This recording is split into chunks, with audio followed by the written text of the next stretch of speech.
ਸਤਿ ਸ਼੍ਰੀ ਅਕਾਲ। ਤੁਸੀਂ ਜੁੜੇ ਹੋਏ ਹੋ ਪੰਜਾਬੀ ਰੇਡੀਓ USA ਦੇ ਨਾਲ ਤੇ ਮੈਂ ਹਾਂ ਪ੍ਰਵੀਨ ਸ਼ਰਮਾ ਲੈ ਕੇ ਹਾਜ਼ਰ ਹਾਂ ਪ੍ਰੋਗਰਾਮ ਖਬਰ ਤੇ ਨਜ਼ਰ। ਖਬਰ ਤੇ ਨਜ਼ਰ ਪ੍ਰੋਗਰਾਮ ਦੇ ਵਿੱਚ ਕੀ ਅਹਿਮ ਤੇ ਕੀ ਖਾਸ ਖਬਰਾਂ ਨੂੰ ਲੈ ਕੇ ਚਰਚਾ ਕਰਨ ਦੇ ਲਈ ਜੁੜ ਚੁੱਕੇ ਨੇ ਪੰਜਾਬ ਤੋਂ ਸੀਨੀਅਰ ਪੱਤਰਕਾਰ, ਉੱਘੇ ਲੇਖਕ ਅਤੇ ਸਰਗਰਮ ਸਮਾਜਿਕ ਕਾਰਕੁਨ ਦੀਪਕ ਸ਼ਰਮਾ ਚਨਾਰਥਲ ਜੀ। ਸ਼ਰਮਾ ਜੀ, ਸਤਿ ਸ਼੍ਰੀ ਅਕਾਲ। ਸਵਾਗਤ ਹੈ ਜੀ ਪੰਜਾਬੀ ਰੇਡੀਓ USA ਤੇ ਜੀ। ਸਤਿ ਸ਼੍ਰੀ ਅਕਾਲ ਪ੍ਰਵੀਨ ਜੀ, ਸਾਰੇ ਦਰਸ਼ਕਾਂ ਨੂੰ, ਸਰੋਤਿਆਂ ਨੂੰ ਪਿਆਰ ਭਰੀ ਸਤਿ ਸ਼੍ਰੀ ਅਕਾਲ। ਸਤਿ ਸ਼੍ਰੀ ਅਕਾਲ ਜੀ। ਪ੍ਰੋਗਰਾਮ ਦੇ ਵਿੱਚ ਅੱਗੇ ਵਧਣ ਤੋਂ ਪਹਿਲਾਂ ਧੰਨਵਾਦ ਕਰਦੇ ਚਲੇ ਸਪਾਂਸਰਸ ਦਾ, ਜਿਹੜੇ ਜ਼ਰੀਆ ਬਣਦੇ ਨੇ ਇਹਨਾਂ ਪ੍ਰੋਗਰਾਮਾਂ ਨੂੰ ਤੁਹਾਡੇ ਤੱਕ ਪਹੁੰਚਾਉਣ ਦੇ ਲਈ। ਖਾਲਸਾ ਇੰਸ਼ੋਰੈਂਸ ਏਜੰਸੀ ਵਾਲੇ, ਜਿਨ੍ਹਾਂ ਤੋਂ ਤੁਸੀਂ ਹਰ ਤਰੀਕੇ ਦੀ ਇੰਸ਼ੋਰੈਂਸ ਲੈ ਸਕਦੇ ਹੋ। ਇੰਸ਼ੋਰੈਂਸ ਬਾਰੇ ਪਤਾ ਕਰਨ ਦੇ ਲਈ ਇਹਨਾਂ ਦਾ ਨੰਬਰ ਹੈ 408-272-2500। ਇਹ 1992 ਤੋਂ ਲਗਾਤਾਰ ਇੰਸ਼ੋਰੈਂਸ ਬਿਜ਼ਨਸ ਦੇ ਵਿੱਚ ਸ਼ਾਨਦਾਰ ਸੇਵਾਵਾਂ ਦੇ ਰਹੇ ਨੇ ਤੇ ਅਮਰੀਕਾ ਭਰ ਦੇ ਵਿੱਚ ਇੰਸ਼ੋਰੈਂਸ ਕਰਦੇ ਨੇ।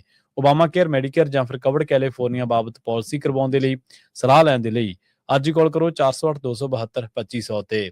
ਟਰਕੀਆਨਾ ਇਮੀਗ੍ਰੇਸ਼ਨ ਲਾ ਫਰਮ ਵਾਲੇ ਜੇ ਟਰਕੀਆਨਾ ਟੌਰਨੀ ਟਰਕੀਆਨਾ ਦੇ ਨਾਲ ਤੁਸੀਂ US ਇਮੀਗ੍ਰੇਸ਼ਨ ਬਾਬਤ ਕੋਈ ਵੀ ਸਲਾਹ ਕਰਨੀ ਹੈ, ਕੋਈ ਵੀ ਸਵਾਲ ਪੁੱਛਣਾ, ਤੇ ਇਹਨਾਂ ਦਾ ਨੰਬਰ ਹੈ 415-909-0503।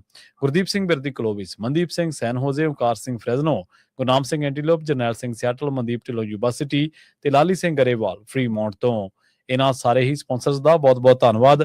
ਤੇ ਜੇਕਰ ਤੁਸੀਂ ਵੀ ਪੰਜਾਬੀ ਰੇਡੀਓ USA ਦੇ ਇਹਨਾਂ ਪ੍ਰੋਗਰਾਮਾਂ ਨੂੰ ਸਪਾਂਸਰ ਕਰਨਾ ਚਾਹੁੰਦੇ ਹੋ ਤਾਂ ਸਟੂਡੀਓ ਦਾ ਨੰਬਰ ਹੈ 408-272-5200। ਅੱਜ ਦਾ ਇਹ ਖਬਰ ਤੇ ਨਜ਼ਰ ਪ੍ਰੋਗਰਾਮ ਸਾਲ 2026 ਦੀ 23 ਮਾਰਚ ਦਾ ਪ੍ਰੋਗਰਾਮ ਹੈ ਤੇ ਦਿਨ ਅੱਜ ਸੋਮਵਾਰ ਹੈ। ਸ਼ਰਮਾ ਜੀ, ਜਦੋਂ 23 ਮਾਰਚ ਦੀ ਗੱਲ ਕਰਦੇ ਹਾਂ ਤਾਂ ਸਾਡੇ ਬਹੁਤ ਕੁਝ ਯਾਦ ਆਉਂਦਾ। ਉਹ ਚੀਜ਼ਾਂ ਜਿਨ੍ਹਾਂ ਤੇ ਅਸੀਂ ਮਾਣ ਵੀ ਕਰਦੇ ਹਾਂ ਤੇ ਜਿਨ੍ਹਾਂ ਤੇ ਮਾਣ ਦੇ ਨਾਲ ਨਾਲ ਸਾਨੂੰ ਨਾਜ਼ ਵੀ ਕਰਨਾ ਚਾਹੀਦਾ ਤੇ ਜਿਨ੍ਹਾਂ ਤੋਂ ਸੇਧ ਵੀ ਲੈਣੀ ਚਾਹੀਦੀ ਹੈ। ਸ਼ਹੀਦ ਆਜ਼ਮ ਸਰਦਾਰ ਭਗਤ ਸਿੰਘ 23 ਮਾਰਚ 1931 ਦੇ ਦਿਨ ਹੀ ਉਹਨਾਂ ਨੂੰ ਜਿਹੜੀ ਹੈ ਫਾਂਸੀ ਤੇ ਲਾਇਆ ਗਿਆ ਸੀ। ਉਹਨਾਂ ਦੀ ਸ਼ਹਾਦਤ ਹੋਈ ਸੀ ਤੇ ਉਸ ਸ਼ਹਾਦਤ ਤੋਂ ਬਾਅਦ ਅਸੀਂ ਅੱਜ ਜਿਹੜੀ ਗੱਲਬਾਤ ਕਰਨ ਜੋਗੇ ਹੋਏ ਆ, ਨਹੀਂ ਤਾਂ ਖਬਰਾਂ ਕੀ ਹੋਣਾ ਸੀ ਆਪਣੇ ਸਾਰਿਆਂ ਦੇ ਨਾਲ। ਖਬਰਾਂ ਦੀ ਸ਼ੁਰੂਆਤ ਕਰੀਏ ਸ਼ਰਮਾ ਜੀ ਇਸ ਵੇਲੇ ਦੀ ਖਾਸ ਚਰਚਿਤ ਖਬਰ ਤੋਂ। ਅਮਿਤ ਸ਼ਾਹ ਦਾ ਨਾਂ ਆਉਂਦੇ ਹੀ, ਅਮਿਤ ਸ਼ਾਹ ਦੇ ਆਉਂਦੇ ਹੀ ਕਹਿ ਸਕਦੇ ਆਪਾਂ, ਭੁੱਲਰ ਨੂੰ ਚੱਕ ਲਿਆ ਪੰਜਾਬ ਸਰਕਾਰ ਨੇ। ਇੰਨਾ ਦਬਕਾ ਅਮਿਤ ਸ਼ਾਹ ਦਾ। ਪ੍ਰਵੀਨ ਜੀ, ਭਾਰਤ ਦੀ ਸੰਸਦ ਦੇ ਵਿੱਚ ਪੰਜਾਬ ਦੇ ਇੱਕ ਮੰਤਰੀ ਦੇ ਹਵਾਲੇ ਨਾਲ ਇਹ ਪਹਿਲੂ ਗੂੰਜਦਾ ਕਿ ਦੇਖੋ ਜੀ, ਇੱਕ ਪਰਿਵਾਰ ਉਜਾੜਤਾ। ਸਹੀ ਹੈ। ਬੱਚੀਆਂ, ਇੱਕ ਜਵਾਕ, ਘਰ ਵਾਲੀ, ਮਾਂ, ਕਿ ਜੀ ਅਫਸਰ ਸੁਸਾਈਡ ਕਰ ਗਿਆ। ਕਿਹੋ ਜਿਹਾ ਦਬਾਅ ਹੋਊਗਾ, ਕਿਹੋ ਜਿਹਾ ਕਾਰਾ ਹੋਊਗਾ ਕਿ ਇਸ ਲਈ ਜੀ ਪੰਜਾਬ ਦੇ ਅੰਮ੍ਰਿਤਸਰ ਤੋਂ ਮੈਂਬਰ ਪਾਰਲੀਮੈਂਟ ਗੁਰਜੀਤ ਔਜਲਾ ਅਜੇ ਗੱਲ ਰੱਖਣਾ ਹੀ ਚਾਹੁੰਦੇ ਨੇ। ਉਹਨਾਂ ਦੀ ਗੱਲ ਵੀ ਨਹੀਂ ਪੂਰੀ ਹੋਣ ਦਿੱਤੀ ਜਾਂਦੀ। ਅਮਿਤ ਸ਼ਾਹ ਵਿੱਚ ਰੋਕ ਕੇ ਕਹਿੰਦੇ ਆ ਕਿ ਤੁਸੀਂ ਲਿਖ ਕੇ ਦਿਓ, ਮੈਂ CBI ਨੂੰ ਹੁਣੇ ਰੈਫਰ ਕਰ ਦੇਣਾ, ਇਹ ਮਾਮਲਾ CBI ਦੇਖੂਗੀ। ਠੀਕ ਹੈ। ਉਸ ਤੋਂ 2-2.5 ਘੰਟਿਆਂ ਦੇ ਦਰਮਿਆਨ ਹੀ ਲਾਲਜੀਤ ਭੁੱਲਰ ਗੋਬਿੰਦਗੜ੍ਹ ਤੋਂ ਲੱਭ ਵੀ ਜਾਂਦਾ ਹੈ, ਗ੍ਰਿਫਤਾਰ ਵੀ ਹੋ ਜਾਂਦਾ ਹੈ, PA ਵੀ ਮਿਲ ਜਾਂਦਾ ਹੈ, ਚੱਕ ਲਿਆ ਜਾਂਦਾ ਤੇ ਅੰਮ੍ਰਿਤਸਰ ਨੂੰ ਲੈ ਵੀ ਜਾਂਦੇ ਆ। ਸਹੀ ਹੈ। ਅਸਲ 'ਚ ਜਦੋਂ ਵੀ ਕੋਈ ਇਹੋ ਜਿਹੀ ਘਟਨਾ ਵਾਪਰਦੀ ਹੈ ਤਾਂ ਸਰਕਾਰ ਦੀ ਇੱਕੋ ਇੱਕ ਕੋਸ਼ਿਸ਼ ਹੁੰਦੀ ਹੈ ਕਿ ਤੁਰੰਤ ਪੋਸਟਮਾਰਟਮ ਹੋਵੇ ਤੇ ਸੰਸਕਾਰ ਹੋ ਜਾਵੇ, ਬਾਕੀ ਉਹ ਤੋਂ ਬਾਅਦ ਦੇਖਾਂ। ਪਹਿਲਾ ਪ੍ਰੈਸ਼ਰ ਇਹ ਹੁੰਦਾ ਕਿ ਸੰਸਕਾਰ ਕਰਾਓ, ਬਾਕੀ ਗੱਲਾਂ ਬਾਅਦ ਚ। ਸਹੀ ਹੈ। ਹੁਣ ਇਸ ਘਟਨਾਕ੍ਰਮ ਦਾ ਕੱਲਾ ਇੱਕ ਪੱਖ ਨਹੀਂਗਾ ਕਿ ਲਾਲਜੀਤ ਭੁੱਲਰ ਨੇ ਧਮਕਾਇਆ ਹੋਊਗਾ ਜਾਂ ਗਗਨਦੀਪ ਸਿੰਘ ਰੰਧਾਵਾ ਨੇ ਰਿਸ਼ਵਤ ਲਈ ਹੋਊਗੀ, ਹੈਨਾ। ਇਹ ਦੋ ਚੀਜ਼ਾਂ ਦੇ ਆਧਾਰ ਤੇ ਇਹ ਘਟਨਾ ਨਹੀਂ ਹੈਗੀ। ਇਸ ਘਟਨਾ ਨੇ ਕਈ ਚਿਹਰੇ ਬੇਨਕਾਬ ਕਰਤੇ। ਤੁਸੀਂ 23 ਮਾਰਚ ਦੀ ਗੱਲ ਕਰ ਰਹੇ ਹੋ। ਇਹ ਸ਼ਹੀਦ ਆਜ਼ਮ ਭਗਤ ਸਿੰਘ, ਰਾਜਗੁਰੂ ਸੁਖਦੇਵ ਦੀਆਂ ਸਮਾਧਾਂ ਤੇ ਜਾ ਕੇ ਸਹੁੰ ਚੁੱਕਣ ਵਾਲੇ, ਖਟਕੜ ਕਲਾਂ ਤੋਂ ਲੈ ਕੇ ਹਸੈਣੀ ਵਾਲਾ ਜਾ ਕੇ ਉਹਦੀਆਂ ਪੱਗਾਂ ਬੰਨ੍ਹ ਕੇ ਆਪਣੇ ਆਪ ਨੂੰ ਭਗਤ ਸਿੰਘ ਦੇ ਵਾਰਸ ਦੱਸਣ ਵਾਲੇ, ਉਸ ਦਿਨ ਵੀ ਸੱਚ ਨਹੀਂ ਬੋਲ ਪਾਉਂਦੇ, ਬਾਕੀ ਸਾਰਾ ਸਾਲ ਕੀ ਕਰਦੇ ਤੁਹਾਡੇ ਸਾਹਮਣੇ ਜੀ। ਸਹੀ ਹੈ, ਬਿਲਕੁਲ। ਇਸ ਘਟਨਾ ਨੂੰ ਤੁਸੀਂ ਇਸ ਨਜ਼ਰੀਏ ਤੋਂ ਦੇਖੋ ਕਿ ਇੱਕ ਅਧਿਕਾਰੀ ਇਹ ਕਹਿੰਦਾ ਹੈ ਕਿ ਮੈਨੂੰ ਇਸ ਤਰ੍ਹਾਂ ਡਰਾਇਆ ਗਿਆ ਕਿ ਜੇ ਤੂੰ ਆਪ ਨਾ ਮਰਿਆ ਤਾਂ ਸੋਚ ਤੇਰੇ ਜਵਾਕਾਂ ਨਾਲ ਅਸੀਂ ਕੀ ਕਰਾਂਗੇ। ਉਹ ਕਹਿੰਦਾ ਮੈਂ ਆਪਣੇ ਜਵਾਕਾਂ ਨੂੰ ਬਚਾਉਣ ਲਈ ਮਰ ਰਿਹਾ। ਮਤਲਬ ਕੈਸੀ ਦਹਿਸ਼ਤ ਹੋਊਗੀ, ਜਿਹੜਾ ਬੰਦਾ ਇਹ ਵੀ ਨਹੀਂ ਸੋਚ ਪਾ ਰਿਹਾ ਕਿ ਮੇਰੇ ਤੋਂ ਬਾਅਦ ਕੀ ਗਰੰਟੀ ਹੈ ਮੇਰੇ ਬੱਚਿਆਂ ਦੀ, ਕੌਣ ਸੰਭਾਲ ਕਰੂਗਾ। ਸਹੀ ਹੈ। ਕਿਸ ਤਰ੍ਹਾਂ ਦੀ ਸਥਿਤੀ ਹੋਊਗੀ ਜੇ ਮਤਲਬ ਕਿ ਭੁੱਲਰ ਦੇ ਸਮਰਥਕਾਂ ਜਾਂ ਉਹਨਾਂ ਦੇ ਤੋਤਾ ਮੀਡੀਆ ਦੇ ਹਵਾਲੇ ਨਾਲ ਸਮਝਣਾ ਹੋਵੇ ਤਾਂ ਇਹ ਹੈ ਕਿ ਬਈ ਉਹ ਤਾਂ ਰਿਸ਼ਵਤ ਮੰਨ ਗਿਆ ਸੀ ਜੀ, ਇਹ ਤਾਂ ਹੁਣ ਡਰਾਮਾ ਹੈ ਜੀ ਮਰਨ ਦਾ, ਤਾਂ ਜੀ ਉਹ ਆਪਣੀ ਉਹਦੇ ਕਰਕੇ ਮਰ ਗਿਆ ਜੀ, ਨਮੋਸ਼ੀ ਕਰਕੇ, ਕਿ ਉਹ ਤਾਂ ਰਿਸ਼ਵਤ ਦੀ ਵੀਡੀਓ ਹੈ ਜੀ, ਉਹਦੀ ਜਨਤਕ ਪਈ ਆ। ਆਪਾਂ ਮੰਨ ਲਈਏ ਕਿ ਇਹ ਰਿਸ਼ਵਤ ਦਾ ਮਾਮਲਾ ਹੈ ਜੀ। ਉਹਦੇ ਜਾਣ ਤੋਂ ਬਾਅਦ ਵੀ ਜਾਂਚ ਹੋ ਜਾਏਗੀ, ਉਹ ਤਾਂ ਸੱਚ ਆ ਜਾਏਗਾ ਜੇ ਉਹ ਰਿਸ਼ਵਤ ਦਾ ਹੀ ਮਾਮਲਾ ਹੋਏਗਾ। ਸਵਾਲ ਇੱਕ ਬੰਦੇ ਦੀ ਜਾਨ ਲੈਣ ਦੀ ਸਥਿਤੀ ਕਿਉਂ ਬਣੀ? ਸਹੀ ਹੈ, ਬਿਲਕੁਲ। ਤੇ ਉਹਦੇ ਵਿੱਚ ਮੰਤਰੀ ਤੇ ਉਹਦੇ ਪਿਓ ਦਾ ਨਾਮ ਹੈ। ਹੂੰ। ਗਗਨਦੀਪ ਸਿੰਘ ਰੰਧਾਵਾ ਦੀ ਧਰਮ ਪਤਨੀ ਪ੍ਰੈਸ ਕਾਨਫਰੰਸ ਕਰਕੇ ਕਹਿੰਦੀ ਹੈ ਕਿ ਉਹਨਾਂ ਨੂੰ ਬੁਲਾਇਆ ਗਿਆ, ਕਿਹਾ ਗਿਆ ਕਿ ਜੇ ਮੇਰੇ ਪਿਓ ਦੇ ਟੈਂਡਰ ਨਾ ਨਿਕਲੇ ਤਾਂ ਹਿਸਾਬ ਲਾ ਲਈ ਤੇਰਾ ਤੇ ਤੇਰੇ ਜਵਾਕਾਂ ਦਾ ਕੀ ਕਰਾਂਗੇ। ਜਦੋਂ ਟੈਂਡਰ ਨਹੀਂ ਮਿਲੇ ਤਾਂ ਕਹਿੰਦੀ ਕਿ ਰਿਵਾਲਵਰ ਦੇ ਮਤਲਬ ਉਹਦੇ ਨਿਸ਼ਾਨੇ ਤੇ ਉਹਦੀ ਵੀਡੀਓ ਬਣਵਾਈ ਆ, ਉਹ ਕਹਿ ਰਹੀ ਹੈ। ਠੀਕ ਹੈ ਜੀ। ਤੇ ਉਹ ਤੋਂ ਬਾਅਦ ਉਹਦੇ ਸਿਰ ਦੇ ਵਿੱਚ ਰਿਵਾਲਵਰ ਦੇ ਬੱਟ ਮਾਰੇ। ਤੇ ਉਸ ਤੋਂ ਬਾਅਦ ਉਹਨੂੰ ਕਿਹਾ ਕਿ ਜਾਂ ਤਾਂ ਆਪੇ ਜ਼ਹਿਰ ਖਾਲਾ ਨਹੀਂ ਦੇਖ ਲਾ। ਤੇ ਹੁਣ ਉਹ ਦੋ ਤਿੰਨ ਫੁਟੇਜ ਸਾਹਮਣੇ ਆ ਗਈ ਜਦੋਂ ਵਿਹੜੇ 'ਚ ਉਹ ਫਿਰ ਰਹੇ। ਹਾਂਜੀ। ਇਸ ਹਵਾਲੇ ਨਾਲ ਮਾਨਕ ਗੋਇਲ ਇੱਕ ਪੋਸਟ ਲਿਖਦਾ ਹੈ। ਵੈਸੇ ਮਾਨਕ ਗੋਇਲ RTI ਦਾ ਮਾਹਰ ਮੰਨਿਆ ਜਾਂਦਾ, ਪਰ ਇਹਨਾਂ ਦੇ ਰਾਜ ਦੇ ਵਿੱਚ ਭਗਤ ਸਿੰਘ ਦੇ ਵਾਰਸਾਂ ਦੇ ਰਾਜ 'ਚ ਤਾਂ RTI ਵੀ ਮਰ ਗਈ। ਹਾਂਜੀ ਹਾਂਜੀ, ਬਿਲਕੁਲ। ਉਹਦੀ ਵੀ ਮੌਤ ਹੋਈ ਵੀ ਆ, ਉਹਦੀ ਵੀ ਇਨਕੁਆਇਰੀ ਕਰਾ ਲਓ ਕਿ ਹਾਂ ਉਹਨੇ ਸੁਸਾਈਡ ਕਿਉਂ ਕੀਤਾ। ਉਹ ਕਹਿੰਦਾ ਵੀ ਕਿ ਕੀ ਹੁਣ ਉਹੀ ਕੁਝ ਵਾਪਰੂਗਾ ਜੋ ਕੁਝ ਪੰਜਾਬ 'ਚ ਲਗਾਤਾਰ ਵਾਪਰ ਰਿਹਾ, ਕਿ ਜਿਹੜੇ ਰਿਵਾਲਵਰ ਦੇ ਬੱਟ ਮਾਰੇ ਜਾਂ ਜਿਹੜੇ ਰਿਵਾਲਵਰ ਦੀ ਨੋਕ ਤੇ ਉੱਤੇ ਕਹਿੰਦੇ ਕਿ ਵੀਡੀਓ ਬਣਵਾਈ, ਉਸ ਰਿਵਾਲਵਰ ਨੂੰ ਲੱਭਣ ਦੇ ਲਈ ਪੁਲਿਸ ਲਾਲਜੀਤ ਭੁੱਲਰ ਨੂੰ ਨਾਲ ਲੈ ਕੇ ਜਾਊਗੀ, ਸਵੇਰੇ ਤੜਕੇ ਲੈ ਕੇ ਜਾਊਗੀ, ਤੇ ਜਦੋਂ ਉਹ ਥਾਂ ਫਰੋਲਣ ਦੇ ਲਈ, ਉਹ ਲੱਭਣ ਦੇ ਲਈ ਉਹਦੇ ਹੱਥ ਖੋਲੇ ਜਾਣਗੇ ਤਾਂ ਉਹ ਰਿਵਾਲਵਰ ਨਾਲ ਵਾਰ ਕਰੂਗਾ ਕਿ ਭੱਜੂਗਾ, ਫਿਰ ਗੋਲੀ ਗਿੱਟੇ 'ਚ ਵੱਜੂ ਕਿ ਗੋਡੇ 'ਚ ਵੱਜੂ, ਕਿੱਥੇ ਵੱਜੂਗੀ? ਸਹੀ ਗੱਲ ਹੈ, ਬਿਲਕੁਲ। ਨਹੀਂ ਜਨਾਬ, ਇਹ ਹੋ ਸਕਦਾ ਕਿ ਪੰਜਾਬ ਪੁਲਿਸ ਨੂੰ ਪਤਾ ਹੀ ਨਾ ਹੋਵੇ ਲਾਲਜੀਤ ਭੁੱਲਰ ਕਿੱਥੇ ਬੈਠਾ। ਜਿਹੜੇ FIR ਦਰਜ ਕਰਨ ਨੂੰ ਲਟਕਾ ਸਕਦੇ ਨੇ ਇਹ ਜਿਹਾ ਮਾਮਲਾ, ਉਹ ਗ੍ਰਿਫਤਾਰੀ ਕਿਉਂ ਪਾਉਣਗੇ? ਸਹੀ ਗੱਲ, ਬਿਲਕੁਲ। ਲਾਲਜੀਤ ਭੁੱਲਰ ਕੱਲੇ ਕੇਜਰੀਵਾਲ ਐਂਡ ਪਾਰਟੀ ਦਾ ਨਹੀਂ, ਭਗਵੰਤ ਮਾਨ ਦਾ ਵੀ ਖਸਮ ਖਾਸ ਹੈ। ਜਿਹੜਾ MP ਦੀ ਚੋਣ ਹਾਰ ਗਿਆ ਹੋਵੇ ਤੇ ਉਹਦੇ ਬਾਵਜੂਦ ਵੀ ਮੰਤਰੀ ਦੀ ਕੁਰਸੀ ਬਰਕਰਾਰ ਹੋਵੇ, ਇਹਦਾ ਮਤਲਬ ਕੁਛ ਤਾਂ ਖਾਸ ਹੋਊਗਾ। ਸਹੀ ਗੱਲ, ਬਿਲਕੁਲ। ਹੁਣ ਜਿੱਦਾਂ ਹੀ ਅਮਿਤ ਸ਼ਾਹ ਨੇ ਇਹ ਗੱਲ ਕਹੀ ਕਿ CBI ਜਾਂਚ ਕਰਾਵਾਂਗੇ, ਤਦੇ 2 ਘੰਟਿਆਂ ਬਾਅਦ ਗ੍ਰਿਫਤਾਰੀ ਕਿਵੇਂ ਹੋਗੀ? ਕੀ ਲਾਲਜੀਤ ਭੁੱਲਰ ਨੂੰ ਇਹ ਸਮਝਾਇਆ ਗਿਆ ਕਿ ਦੇਖ ਲੈ ਬਾਈ, ਕੇਂਦਰੀ ਏਜੰਸੀਆਂ ਚੱਕ ਕੇ ਲੈ ਕੇ ਜਾਣਗੀਆਂ, ਫਿਰ ਤੇ ਤੋਂ ਕੱਟ ਨਹੀਂ ਹੋਣਾ। ਸਹੀ ਗੱਲ। ਹੁਣ ਤਾਂ ਇੱਥੇ ਤੈਨੂੰ ਸਰਾਣਾ ਵੀ ਦੇ ਦਿਆਂਗੇ, ਵਾਈਫਾਈ ਵੀ ਦੇ ਦਿਆਂਗੇ, ਤੇ ਹੋਰ ਜੋ ਚਾਹੀਦਾ ਸਾਰਾ ਕੁਝ ਮਿਲ ਜੂ ਜੇਲ੍ਹ 'ਚ। ਜੇਲ੍ਹ ਕਾਹਦੀ ਹੋਊਗੀ? ਤੇਰਾ ਵਾਸਤੇ ਰੈਸਟ ਹਾਊਸ 'ਚ ਹੋਏਗਾ, ਤੂੰ ਆਪਣੀ ਪੁਲਿਸ ਹੈ। ਸਹੀ ਗੱਲ, ਬਿਲਕੁਲ। ਕਿਉਂਕਿ ਜੇ ਸੱਚਮੁੱਚ ਤੁਸੀਂ ਮੁੱਖ ਮੰਤਰੀ ਹੁੰਦੇ, ਪੰਜਾਬ ਦੇ ਪੁੱਤ ਹੁੰਦੇ ਜਨਾਬ, ਫੇਰ ਮੁੱਖ ਮੰਤਰੀ ਵਾਲਾ ਤਾਂ ਕੰਮ ਛੱਡੋ, ਇਹ 2 ਵਿਭਾਗ ਤੁਹਾਡੇ ਕੋਲ ਸੀ। ਵੇਅਰ ਹਾਊਸ ਵਾਲਾ ਵਿਭਾਗ ਵੀ ਮੁੱਖ ਮੰਤਰੀ ਭਗਵੰਤ ਮਾਨ ਕੋਲ ਹੈ, ਗ੍ਰਹਿ ਵਿਭਾਗ ਵੀ ਮੁੱਖ ਮੰਤਰੀ ਭਗਵੰਤ ਮਾਨ ਕੋਲ ਹੈ, ਤੇ ਫੇਰ ਵੀ ਕੋਈ ਹੋਰ ਚਲਾ ਰਿਹਾ। ਸਹੀ ਗੱਲ।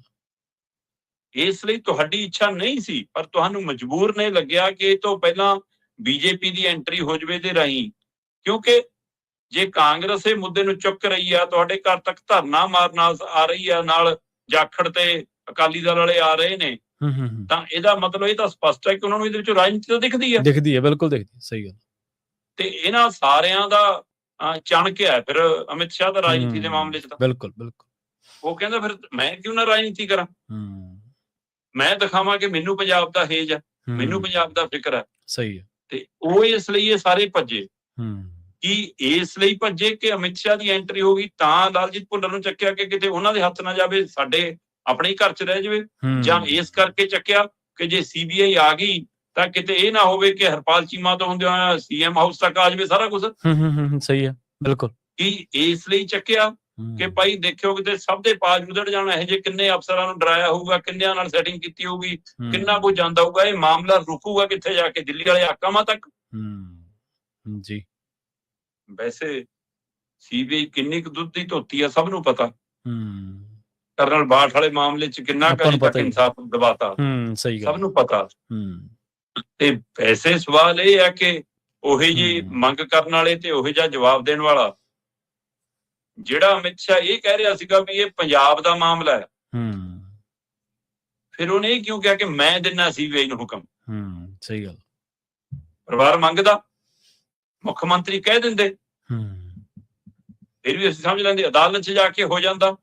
ਸਾਡੇ ਮੈਂਬਰ ਪਾਰਲੀਮੈਂਟ ਮੰਗ ਰਹੇ ਨੇ, ਮਤਲਬ ਤੁਸੀਂ ਆਪ ਸਾਬਤ ਕਰ ਰਹੇ ਹੋ ਕਿ ਕੱਲ ਨੂੰ ਜੀ ਤੁਸੀਂ ਉਹ ਚਲਾਉਣਾ ਪੰਜਾਬ, ਸਾਤੋਂ ਨਹੀਂ ਚੱਲਣਾ ਕਿਸੇ ਤੋਂ। ਹੁਣ ਤੁਸੀਂ ਸਰਕਾਰਾਂ ਬਣਾਉਣਾ ਚਾਹੁੰਦੇ ਹੋ, ਔਜਲੇ ਦੀ ਪਾਰਟੀ ਵੀ ਪੰਜਾਬ 'ਚ ਰਾਜ ਕਰਨਾ ਚਾਹੁੰਦੀ ਆ।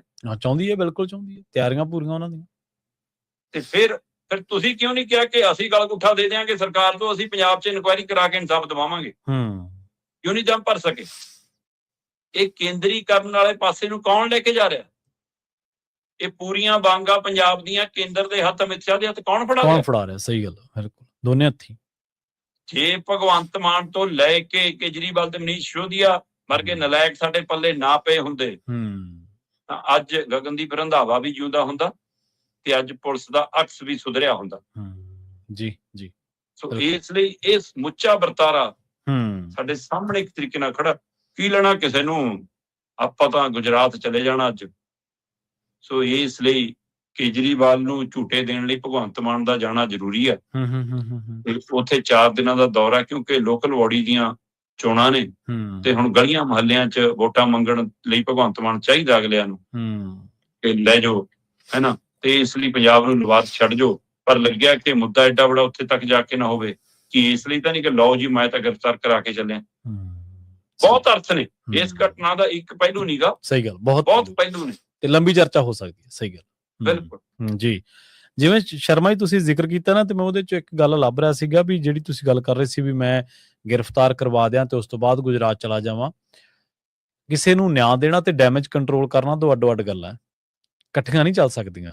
ਇੱਕ ਤੁਸੀਂ ਇਹ ਨਿਆਂ ਨਹੀਂ ਦੇ ਰਹੇ, ਨਿਆਂ ਦੇਣਾ ਹੁੰਦਾ ਤੇ ਫਿਰ ਤੁਹਾਨੂੰ ਖੁਦਕੁਸ਼ੀ ਨਾ ਕਰਨੀ ਪੈਂਦੀ। ਤਾਂ ਡੈਮੇਜ ਕੰਟਰੋਲ ਕਰ ਰਹੇ ਹੋ ਤੁਸੀਂ ਕਿ ਕਿੰਨਾ ਵੱਧ ਤੋਂ ਵੱਧ ਰੋਕ ਲਈਏ, ਉਸ ਪਾਸੇ ਨੂੰ ਜਾ ਰਹੇ ਹੋ ਤੁਸੀਂ। ਤੇ ਸ਼ਰਮਾ ਜੀ, ਅਗਲੀ ਗੱਲ ਕਰੀਏ, ਕਿਸੇ ਹੋਰ ਅਫਸਰ ਦੇ ਨਾਲ ਅਜਿਹੀ ਨਾ ਵਾਪਰੇ, ਉਹਨੂੰ ਇਸ ਪੀੜਾ ਚੋਂ ਲੰਘਣਾ ਪਵੇ, ਉਹਨੂੰ ਮਾਨਸਿਕ ਕਸ਼ਟ ਨਾ ਝੱਲਣੇ ਪੈਣ, ਉਹਨੂੰ ਧਮਕੀਆਂ ਨਾ ਝੱਲਣੀਆਂ ਪੈਣ, ਉਹਦੇ ਪਰਿਵਾਰ ਨੂੰ ਨਾ ਧਮਕੀਆਂ ਮਿਲਣ। ਕਿ ਅਸੀਂ ਇਹ ਯਕੀਨੀ ਬਣਾ ਸਕਦੇ ਹਾਂ ਇਸ ਤਰ੍ਹਾਂ ਦੀਆਂ ਘਟਨਾਵਾਂ ਤੋਂ ਬਾਅਦ ਕਿ ਹਾਲੇ ਵੀ ਮੁਸ਼ਕਲ? ਪ੍ਰਵੀਨ ਜੀ, ਜੇ ਨਿਆਂ ਵਾਲੀ ਉਹ ਪ੍ਰਕਿਰਿਆ ਹੁੰਦੀ, ਜੀ, ਜੇ ਇਹ ਅਫਸਰਾਂ ਅਧਿਕਾਰੀਆਂ ਨੂੰ ਆਪਣੇ ਆਪਣੇ ਰੈਂਕ ਅਨੁਸਾਰ, ਆਪਣੇ ਆਪਣੇ ਰੁਤਬੇ ਅਨੁਸਾਰ ਆਜ਼ਾਦ ਹੋ ਕੇ ਕੰਮ ਕਰਨ ਦੀ ਅਧਿਕਾਰ ਮਿਲਿਆ ਹੁੰਦਾ, ਜੇ ਉਹਨੂੰ ਸਿਆਸੀ ਤਰੀਕੇ ਨਾਲ ਸੌਦੇਬਾਜ਼ੀ ਨਾ ਹੁੰਦੀ ਤਾਂ ਰਿਸ਼ਵਤਖੋਰੀ 'ਚ ਵੀ ਕਮੀ ਆਉਂਦੀ। ਸਹੀ ਗੱਲ, ਬਿਲਕੁਲ।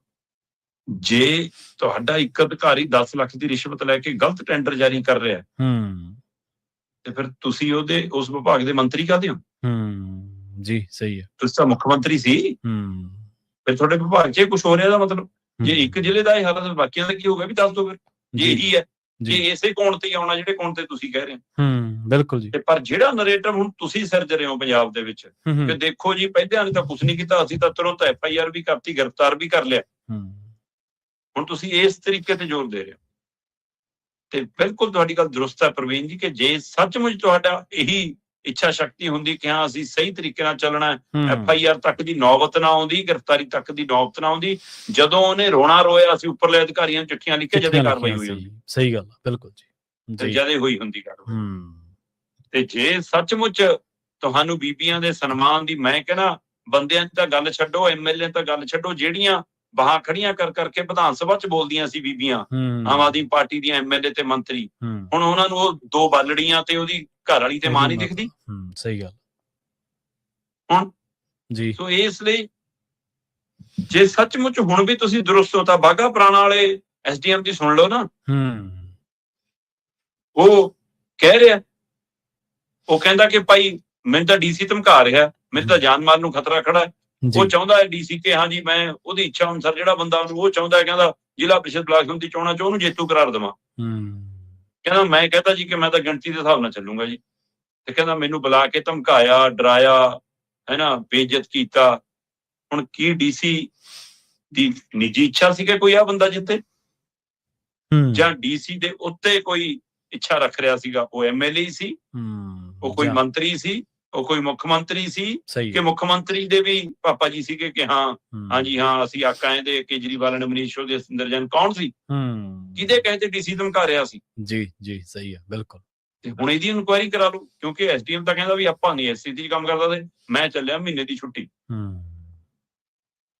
ਸੋ ਇਸ ਲਈ ਇਹ ਦੁਬਾਰਾ ਕਿਸੇ ਹੋਰ ਨਾਲ ਨਾ ਵਾਪਰੇ, ਹੁਣ ਇਹਦੇ ਤੇ ਪਹਿਰਾ ਦੇ ਲਓ ਜੀ। ਬਿਲਕੁਲ ਨਹੀਂ, ਪਰ ਨਹੀਂ, ਤੁਸੀਂ ਸਿਰਫ ਰਾਜਨੀਤੀ ਕਰਨੀ ਹੈ। ਤੁਸੀਂ ਇਹ ਦੇਖੋ ਕਿ ਅੱਜ ਕੱਲ੍ਹ ਨਾ ਸਾਡੇ ਮੀਡੀਆ ਅਦਾਰਿਆਂ ਦੇ ਵਿੱਚ, ਪੰਜਾਬ 'ਚ ਤਾਂ ਖਾਸ ਕਰਕੇ, ਇੱਕ ਤਰੀਕਾ ਹੋ ਗਿਆ ਕਿ ਵੀ ਆਪਾਂ ਜੇ ਅਖਬਾਰਾਂ ਦੇ ਮੈਂ ਡੈਸਕ ਦੀ ਗੱਲ ਕਰਾਂ ਤਾਂ ਅੱਗੇ ਨਾ ਵੱਖੋ-ਵੱਖ ਵਿਭਾਗ ਹੁੰਦੇ ਸੀ। ਪੇਜ ਡਿਜ਼ਾਈਨਰ ਵੱਖਰਾ ਹੁੰਦਾ ਸੀ, ਹਾਂਜੀ, ਬਿਲਕੁਲ। ਪ੍ਰੂਫ ਰੀਡਰ ਵੱਖਰਾ ਹੁੰਦਾ ਸੀ, ਸਬ ਐਡੀਟਰ ਵੱਖਰਾ ਹੁੰਦਾ ਸੀ।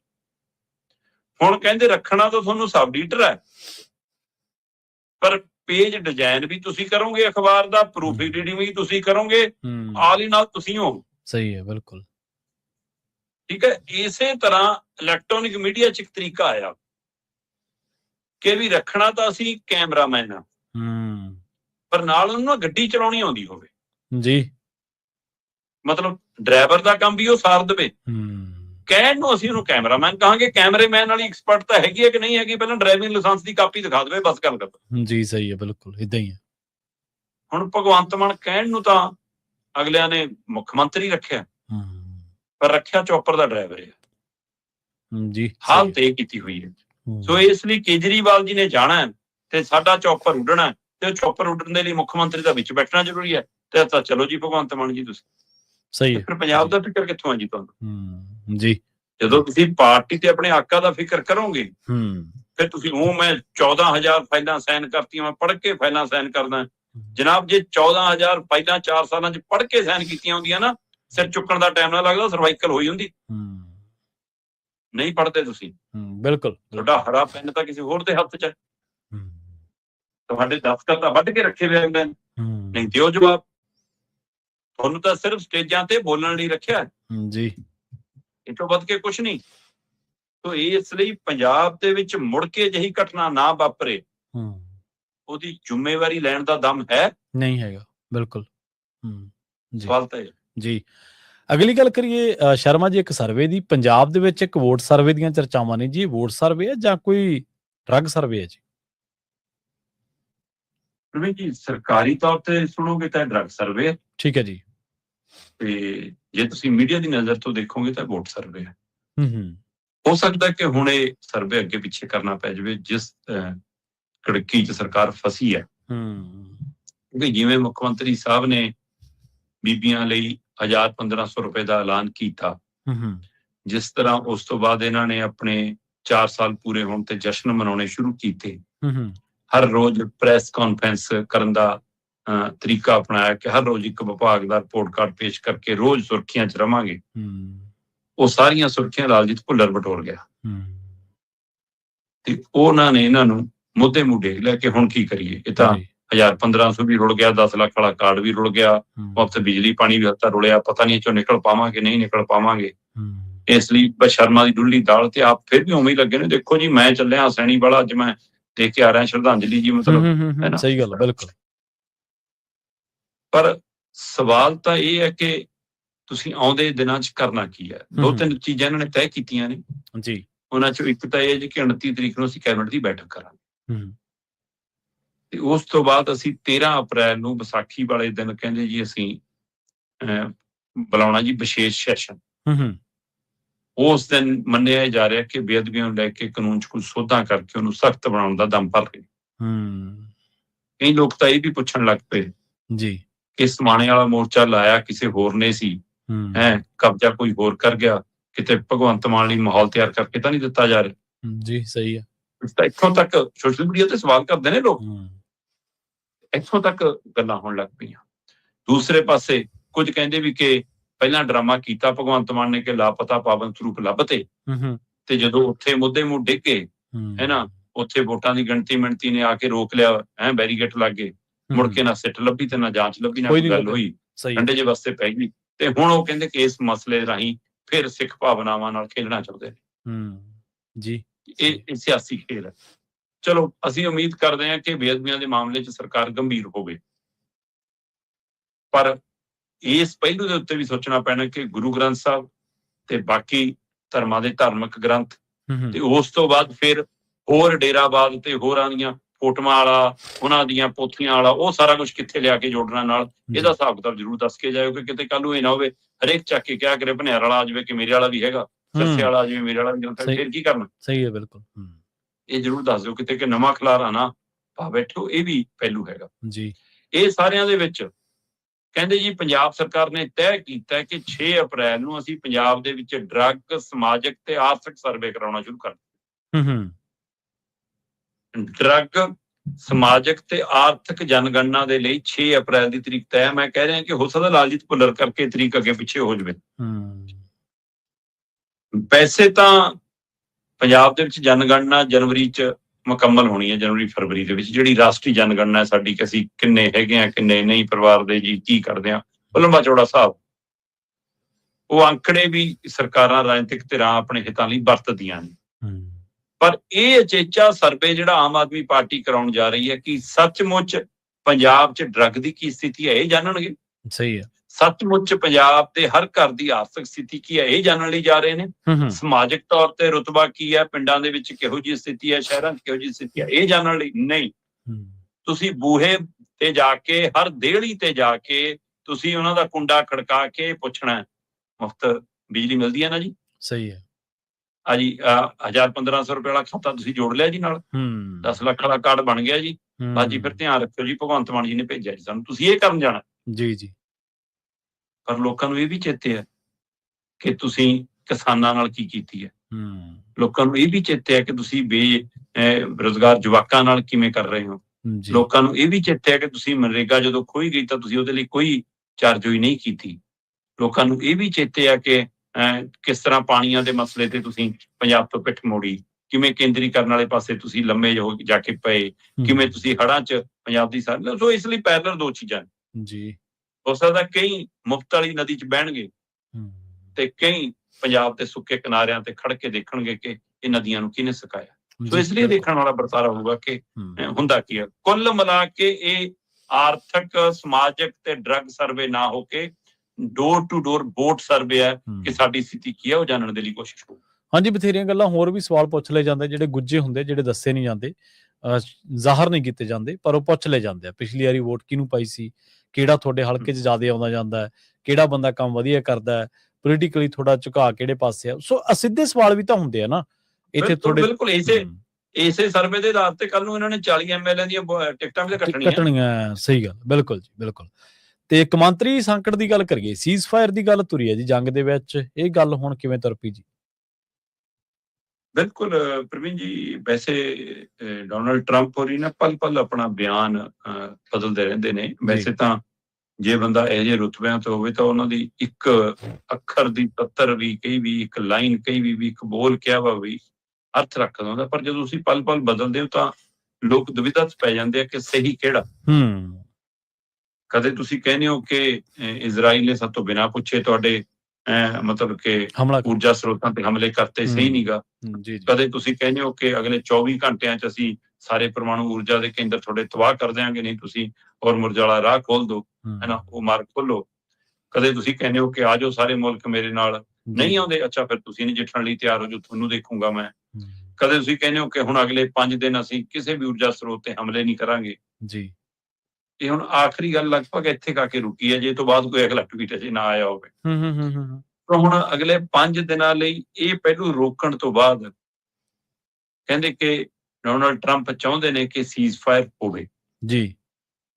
ਕੀ ਇਹ ਸੀਜ਼ ਫਾਇਰ ਵੱਲ ਵਧਾਇਆ ਗਿਆ ਪਹਿਲਾ ਕਦਮ ਹੈ? ਠੀਕ ਹੈ। ਕੀ ਇਹ ਵੀ ਸੱਚ ਹੈ ਕਿ ਕੁਝ ਲੋਕ ਇਹ ਵੀ ਉਂਗਲ ਖੜੀ ਕਰ ਰਹੇ ਨੇ ਕਿ ਸਥਿਤੀ ਇੱਥੋਂ ਤੱਕ ਬਣ ਗਈ ਆ ਕਿ ਟਰੰਪ ਹੋਰਾਂ ਨੇ ਸਮੁੰਦਰ ਦੇ ਵਿੱਚ ਪਰਮਾਣੂ ਪਣਡੁੱਬੀਆਂ ਵੀ ਉਤਾਰ ਲਈਆਂ ਨੇ। ਇੱਕ ਪਾਸੇ ਪਰਮਾਣੂ ਪਣਡੁੱਬੀਆਂ ਉਤਰਨ ਦੀ ਗੱਲ, ਦੂਸਰੇ ਪਾਸੇ ਸੀਜ਼ ਫਾਇਰ। ਦੋਨਾਂ ਗੱਲਾਂ ਦਾ ਮੇਲ ਨਹੀਂ ਗਾ, ਕੋਈ ਨਹੀਂ ਮੇਲ ਹੈਗਾ। ਸਹੀ ਦੱਸ ਸਕਦੇ ਆ ਟਰੰਪ ਹੋਰੀ ਕਿ ਉਹਨਾਂ ਨੇ ਉਹ ਪਰਮਾਣੂ ਪਣਡੁੱਬੀਆਂ ਰੋਕ ਲਈਆਂ।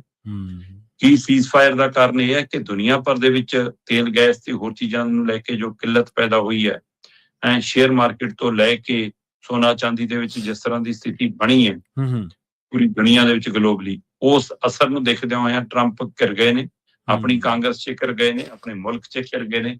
ਇਸ ਲਈ ਉਹਨਾਂ ਨੇ ਸੀਜ਼ ਫਾਇਰ ਦੀ ਗੱਲ ਕੀਤੀ ਹੈ। ਪਰ ਸਾਹਮਣੇ ਤੋਂ ਈਰਾਨ ਜਿਸ ਤਰ੍ਹਾਂ ਕਿ ਖਲੋ ਰਿਹਾ, ਦੇਖੋ ਦੋ ਪਹਿਲੂ ਨੇ ਜੀ। ਇਜ਼ਰਾਈਲ ਆਪਣੀ ਈਗੋ ਪਾਲ ਰਿਹਾ, ਆਪਣੀ ਬਦਲਾਖੋਰੀ ਦੀ ਭਾਵਨਾ ਪਾਲ ਰਿਹਾ, ਤੇ ਅਮਰੀਕਾ ਉਹਦਾ ਟੂਲ ਬਣਿਆ, ਟਰੰਪ ਉਹਦਾ ਟੂਲ ਬਣੇ ਨੇ। ਜਾਂ ਟਰੰਪ ਆਪਣੀ ਪਾਵਰ ਨੂੰ ਲਈ, ਆਪਣੀ ਹਉਮੈ ਦੇ ਲਈ, ਜਾਂ ਆਪਣੇ ਆਪ ਨੂੰ ਸੁਪਰ ਪਾਵਰ ਸਾਬਤ ਕਰਨ ਦੇ ਲਈ ਇਹ ਲੜਾਈ ਲੜ ਰਹੇ ਨੇ, ਜਾਂ ਆਪਣੀਆਂ ਫਾਈਲਾਂ ਦੇ ਵਿੱਚੋਂ ਕਾਲਾ ਮੂੰਹ ਉਜਾਗਰ ਨਾ ਹੋ ਜਾਵੇ, ਉਹਦੇ ਲਈ ਇਹ ਲੜਾਈ ਲੜ ਰਹੇ ਨੇ। ਹੂੰ ਪਰ ਇਰਾਨ ਕਹਿੰਦਾ ਅਸੀਂ ਤਾਂ ਮੁਲਕ ਦੇ ਲਈ ਕੁਰਬਾਨ ਹੋਣ ਲਈ ਲੜ ਰਹੇ ਹਾਂ। ਹੂੰ ਸੋ ਇਜ਼ਰਾਈਲ ਅਮਰੀਕਾ ਦੇ ਮੁਕਾਬਲੇ ਇਰਾਨ ਦੀ ਲੜਨ ਦੀ ਭਾਵਨਾ 'ਚ ਜਦੋਂ ਫਰਕ ਆ ਜਾਂਦਾ ਤਾਂ ਤੁਹਾਡਾ ਲੜਨ ਦਾ ਤਰੀਕਾਕਾਰ ਬਦਲ ਜਾਂਦਾ ਹੈ। ਸੋ ਇਸ ਲਈ ਉਹ ਇਸ ਸਥਿਤੀ ਦੇ ਵਿੱਚ ਕਿ ਅਸੀਂ ਆਰਥਿਕ ਤੌਰ ਤੇ ਘੱਟ ਹੋਵਾਂਗੇ, ਹਥਿਆਰਾਂ ਤੌਰ ਤੇ ਘੱਟ ਹੋਵਾਂਗੇ, ਪਰ ਲੜਨ ਦੇ ਜਜ਼ਬੇ ਦੇ ਤੌਰ ਤੇ ਤੁਹਾਡੇ ਨਾਲ ਤਕੜੇ ਹਾਂ, ਫਿਰ ਇਸ ਲਈ ਆ ਗਈ। ਇਹ ਸਥਿਤੀ ਉਹ ਸ਼ਾਇਦ ਟਰੰਪ ਨੂੰ ਭੈਭੀਤ ਵੀ ਕਰ ਰਹੀ ਹੈ ਤੇ ਉਹਦੇ ਵਿੱਚੋਂ ਉਹਨਾਂ ਨੇ ਹੁਣ ਸੀਜ਼ ਫਾਇਰ ਦੀ ਗੱਲ ਤੋਰੀ ਹੈ ਕਿ ਅਗਲੇ 5 ਦਿਨ ਤੇ ਉਹ ਤੋਂ ਬਾਅਦ ਕੀ ਉਧਰ ਨੂੰ ਗੱਲ ਤੁਰੇਗੀ। ਪਰ ਇਰਾਨ ਨੇ ਸਾਹਮਣੇ ਤੋਂ ਇਹ ਕਹਿਤਾ ਕਿ ਸੀਜ਼ ਫਾਇਰ ਦੀ ਗੱਲ ਤਾਂ ਕਰ ਰਹੇ ਹਾਂ, ਪਹਿਲਾਂ ਮੁਆਵਜ਼ਾ ਅਦਾ ਕਰਕੇ ਆਓਗੇ ਸਾਡੇ ਨੁਕਸਾਨ ਦਾ। ਜੀ ਸਹੀ ਹੈ। ਪਹਿਲਾਂ ਤੁਸੀਂ ਇਹ ਤੈਅ ਕਰੋਗੇ, ਗਰੰਟੀ ਦਓਗੇ ਕਿ ਅੱਗੇ ਨੂੰ ਹਮਲਾ ਨਹੀਂ ਹੋਊਗਾ, ਫਿਰ ਬੈਠਾਂਗੇ, ਨਹੀਂ ਅਸੀਂ ਨਹੀਂ ਗੱਲ ਕਰਦੇ। ਸੋ ਇਸ ਸਥਿਤੀ ਦੇ ਵਿੱਚ ਕੀ ਉਮੀਦ ਕੀਤੀ ਜਾਵੇ ਕਿ ਤੁਰੰਤ ਜੰਗ ਰੁਕੇਗੀ? ਦੇਖੋ, ਆਸ ਤੇ ਦੁਨੀਆ ਕਾਇਮ ਹੈ ਔਰ ਉਮੀਦ ਕਰੀਏ ਕਿ ਸਾਰਾ ਕੁਝ ਦਰੁਸਤ ਹੋ ਜਾਵੇ, ਪਰ ਜਿਨ੍ਹਾਂ ਦੇ ਜੀ ਚਲੇ ਗਏ, ਜੋ ਆਰਥਿਕ ਨੁਕਸਾਨ ਹੋ ਗਿਆ, ਜੋ ਮਾਲੀ ਨੁਕਸਾਨ, ਜਾਨੀ ਨੁਕਸਾਨ ਹੋ ਗਿਆ, ਜੋ ਦੂਸਰੇ ਮੁਲਕ ਇਹਦੇ ਕਾਰਨ ਪੀੜਤ ਹੋ ਗਏ, ਉਹ ਤੁਰੰਤ ਸਾਰਾ ਕੁਝ ਹੁਣ ਠੀਕ ਹੋਣ ਵਾਲਾ ਨਹੀਂ। ਪਰ ਜਿਉਂ-ਜਿਉਂ ਦਿਨ ਅੱਗੇ ਵਧੀ ਜਾਣਗੇ, 22-23 ਦਿਨ ਹੋ ਲਏ, ਜੇ ਇਹ ਦਿਨ ਅੱਗੇ ਵਧੇ ਤਾਂ ਗਲਤੀ ਹੋਰ ਵੱਡੀ ਹੁੰਦੀ ਜਾਏਗੀ। ਇਸ ਗਲਤੀ ਨੂੰ ਕਿਤੇ ਨਾ ਕਿਤੇ ਆ ਕੇ ਰੋਕ ਲੈਣਾ ਚਾਹੀਦਾ। ਟਰੰਪ ਉਹਨਾਂ ਕੋਲ ਮੌਕਾ ਹੈ, ਉਹ ਆਪਣੇ ਆਪ ਨੂੰ ਅਜੇ ਵੀ ਦਰੁਸਤ ਕਰਨ, ਨਹੀਂ ਤਾਂ ਆਉਂਦੇ ਸਮਿਆਂ ਤੱਕ ਇਹ ਕਲੰਕ ਬਹੁਤ ਵੱਡਾ ਹੁੰਦਾ ਜਾਏਗਾ। ਜੀ, ਤੇ ਜਾਂਦਿਆਂ ਦੀ ਗੱਲ ਕਰੀਏ, ਮੋਦੀ ਸਾਹਿਬ ਦੀ ਕਹਿੰਦੇ ਜਨਾਬ ਸੰਸਦ 'ਚ ਬੋਲੇ ਤਾਂ ਜ਼ਰੂਰ ਨੇ, ਪਰ ਇਸ ਵਾਰੀ ਉਹ ਜਲਵਾ ਜੁੰਬਸ਼ ਨਹੀਂ ਸੀ, ਉਂਗਲ ਨਹੀਂ ਖੜੀ ਕਰ ਸਕੇ। ਉਹ ਇਸ ਗੱਲ ਨੂੰ ਬਹੁਤ ਡਰ ਕੇ ਬੋਲ ਰਹੇ ਸੀ ਕਿ ਕਿਤੇ ਮੇਰਾ ਮਿੱਤਰ ਨਾਰਾਜ਼ ਨਾ ਹੋ ਜਾਵੇ। ਸਾਰੇ ਝਲਕਾਰੇ ਦੇ ਵਿੱਚ ਕਿਤੇ ਵੀ ਭਾਰਤ ਵਾਲਾ ਸਟੈਂਡ, ਰਾਸ਼ਟਰਵਾਦ ਵਾਲਾ ਸਟੈਂਡ ਹੈ ਨਾ, ਮੁਲਕ ਨੂੰ ਪਿਆਰ ਕਰਨ ਵਾਲਾ ਸਟੈਂਡ, ਉਹ ਨਜ਼ਰ ਨਹੀਂ ਆਇਆ। ਜੀ, ਅਸੀਂ ਆਤਮ ਨਿਰਭਰ ਬਣਾਂਗੇ, ਅਸੀਂ ਸਿਲੰਡਰ ਭਰ ਦਿਆਂਗੇ, ਅਸੀਂ ਗੈਸ ਦੀ ਕਿੱਲਤ ਨਹੀਂ ਹੋਣ ਦਿਆਂਗੇ, ਅਸੀਂ ਜੀ ਦੁਨੀਆ ਨੂੰ ਅਪੀਲ ਕਰਦੇ ਹਾਂ ਸ਼ਾਂਤੀ ਦੇ ਧਾਰਨੀਆਂ, ਜੰਗ ਨਹੀਂ ਹੋਣੀ ਚਾਹੀਦੀ, ਸ਼ਾਂਤੀ ਹੋਣੀ ਚਾਹੀਦੀ ਆ, ਹੈ ਨਾ। ਇਹ ਸਾਰਾ ਕੁਝ ਤਾਂ ਕਿਹਾ, ਇਹ ਨਹੀਂ ਕਿਹਾ ਕਿ ਜੰਗ ਹੋ ਕਿਉਂ ਰਹੀ ਆ, ਕੌਣ ਜ਼ਿੰਮੇਵਾਰ ਆ, ਕਿਹਨੇ ਛੇੜੀ ਆ, ਰੁਕਣੀ ਕਿਵੇਂ ਚਾਹੀਦੀ ਆ, ਮੈਂ ਕਿਹਨੂੰ ਅਪੀਲ ਕਰਦਾ। ਜਿਹੜੇ 22 ਮੁਲਕ ਇਰਾਨ ਕੰਨੀ ਨੂੰ ਮੂੰਹ ਕਰਕੇ ਕਹੀ ਜਾਂਦੇ ਨੇ ਕਿ ਰਾਹ ਖੋਲ ਦੋ ਜੀ, ਜਾਣ ਦੋ ਜੀ ਤੇਲ ਦੇ ਟੈਂਕਰ, ਉਹ ਅਮਰੀਕਾ ਨੂੰ ਮੂੰਹ ਕਰਕੇ ਟਰੰਪ ਨੂੰ ਕਿਉਂ ਨਹੀਂ ਕਹਿੰਦੇ ਵੀ ਤੂੰ ਜੰਗ ਰੋਕ ਤੇ ਸਾਡੀ ਸਥਿਤੀ ਬਹੁਤ ਖਰਾਬ ਹੋ ਰਹੀ ਹੈ। ਸਹੀ ਗੱਲ। ਤੇ ਉਹਨਾਂ ਸਾਡੇ ਵਾਲੇ ਜਨਾਬ ਸੰਸਦ 'ਚ ਖੜ ਕੇ ਉਂਗਲ ਖੜੀ ਕਰਕੇ ਕਿਉਂ ਨਹੀਂ ਕਹਿ ਸਕੇ ਕਿ ਲੜਾਈ ਦੀ ਲੋੜ ਨਹੀਂ ਸੀ, ਇਹ ਗਲਤ ਛਿੜੀ ਗਈ ਹੈ। ਜੀ ਸਹੀ ਗੱਲ। ਇਹਨਾਂ ਨੂੰ ਕਹਿਣ ਦੀ ਹਿੰਮਤ ਨਹੀਂ।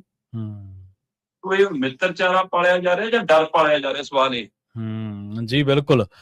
ਚਰਚਾ ਉਹਨਾਂ ਦੇ ਭਾਸ਼ਣ ਦੀ, ਜਿਹੜਾ ਉਹਨਾਂ ਨੇ ਜ਼ਿਕਰ ਕੀਤਾ, ਸਾਰੀਆਂ ਗੱਲਾਂ ਦਾ ਲੋਕ ਚਰਚਾ ਕਰ ਰਹੇ ਨੇ ਵੀ ਇਹ ਪ੍ਰਧਾਨ ਮੰਤਰੀ ਬੋਲ ਰਹੇ ਸਨ ਜਾਂ ਕੋਈ ਹੋਰ ਬੋਲ ਰਿਹਾ ਸੀ, ਕਿਉਂਕਿ ਪ੍ਰਧਾਨ ਮੰਤਰੀ ਵਾਲੀ ਨਾ ਤਾਂ ਗੱਲਬਾਤ ਸੀ ਤੇ ਨਾ ਹੀ ਉਹ ਮੁੱਦੇ ਹੋਏ। ਉਹਨਾਂ ਨੇ ਵਿਦੇਸ਼ ਮੰਤਰੀ ਬਣੇ ਫਿਰਦੇ ਰਹਿੰਦੇ ਨੇ, ਪਰ ਜਦੋਂ ਵਿਦੇਸ਼ ਨੀਤੀ ਦੀ ਗੱਲ ਆਉਂਦੀ ਹੈ ਉਦੋਂ ਚੁੱਪ ਕਰ ਜਾਂਦੇ ਆ। ਜੀ ਸ਼ਰਮਾ ਜੀ, ਇਹਨਾਂ ਖਾਸ ਖਬਰਾਂ ਤੇ ਖਾਸ ਜਾਣਕਾਰੀਆਂ ਦੇ ਲਈ ਤੁਹਾਡਾ ਬਹੁਤ ਧੰਨਵਾਦ ਜੀ। ਸਤਿ ਸ਼੍ਰੀ ਅਕਾਲ ਜੀ। ਪ੍ਰੋਗਰਾਮ ਖਬਰ ਤੇ ਨਜ਼ਰ ਨੂੰ ਆਪਾਂ ਇੱਥੇ ਸਮਾਪਤ ਕਰਾਂਗੇ। ਤੁਹਾਡਾ ਸਾਰਿਆਂ ਦਾ ਬਹੁਤ ਧੰਨਵਾਦ। ਸਤਿ ਸ਼੍ਰੀ ਅਕਾਲ। ਇਸੇ ਤਰ੍ਹਾਂ ਜੁੜੇ ਰਹੋ ਪੰਜਾਬੀ ਰੇਡੀਓ US